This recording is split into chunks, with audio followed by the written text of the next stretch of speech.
Good afternoon, guys. Welcome back to our channel. We're in Ngongping on our way to Lantau Peak. It's not visible because it's cloudy.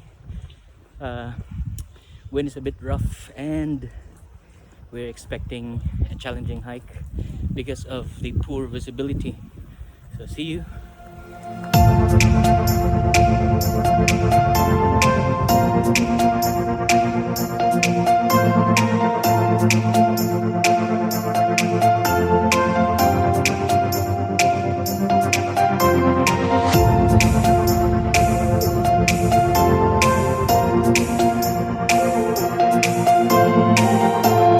10 minutes into the hike and I'm already like this.